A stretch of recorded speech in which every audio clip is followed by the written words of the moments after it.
Hey there, Cinephiles. Today I am reviewing Ant-Man and the Wasp: Quantumania, as well as how it's shaping my view for Phase 5 in the MCU. Getting into Quantumania first, I was not all too excited, as I'm sure many of us didn't love a lot of Phase 4. Not saying it was as bad as many people are saying, but it wasn't all too strong either. And especially after Ant-Man and the Wasp in 2018, I really had my expectations low. And now after watching Quantumania, it's mediocre. Quantumania strikes the unfortunate balance of being weird but also too safe. It's not weird in the sense that it's being bold, it's weird in the sense of why would anyone even do this? From changing certain characters' backstories to just the structure of the film and some jokes. Before I get into what else didn't work about the film, I do want to get into the slight glimmers of hope that were in the movie. Jonathan Majors as Kang. I was on the Jonathan Majors hype train ever since I first saw him in The Last Black Man in San Francisco and in The Five Bloods. Seeing how he is propped up to have a great year from first this movie to the soon coming Creed 3 to eventually Magazine Dreams, which many people are already saying is an Oscar-worthy performance, the absolute star that he will become is so well deserved. What's great is that he's also amazing in a movie that is so damn forgettable. He's so good, in fact, that I literally got upset at watching how freaking great he was compared to literally every other aspect in the film. That's what I mean by this movie is weird and not in a good way. How do you make me get annoyed with a great performance because of how great it is in your lackluster movie? Either way, I need more Kang. Jonathan Majors could make huge waves in the blockbuster space by showing how great actors are allowed to be great despite the subpar writing. Getting into the few other positives,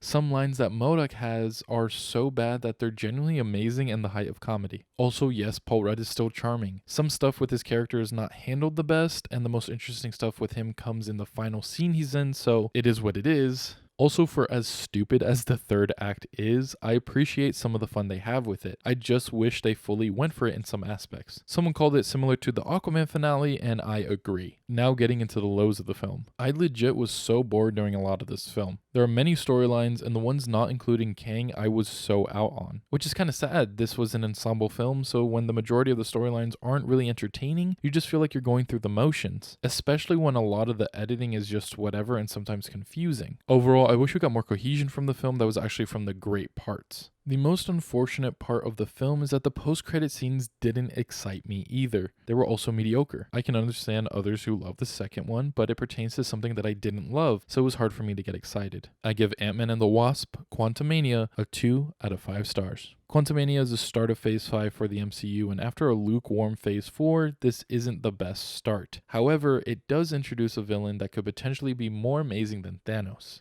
As for the rest of Phase 5, I really do hope that Guardians Volume 3 is something that knocks our socks off. It's not only the end of the Guardians as we know it, but it's also going to be James Gunn's final MCU film before fully crossing over to the competitor in the DCU. With how great the trailers have been too, I'd be really sad if the overall quality leans more towards Guardians 2 than the first one. Looking at the rest of the slate, Secret Invasion, Daredevil, and Captain America: New World Order are the only other ones that I slightly am looking forward to. I can't really say that the rest of the projects are really having me chomping at the bit. Maybe What If Season 2? This is hard. I know Kevin Feige came out and said that they'll be taking their time more so now for quality assurance. The pushbacks with the Marvels and Blade show that. Oh wait, Blade with Mahershala Ali. I forgot that was coming out. But I'm really only excited for the actor. The behind the scenes stories aren't making me hold my breath for how good the film could be though. To tie it all back together, as much as I wish Quantumania was this great film, I found myself kinda disappointed in the aspects that didn't shock me for not being great. This might be what ends up being my overall thoughts for Phase 5. Kang is great, but the overall films are just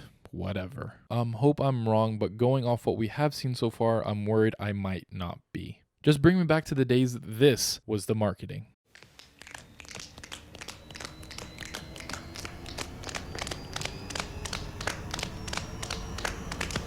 Ants! Ants! Ant-Man!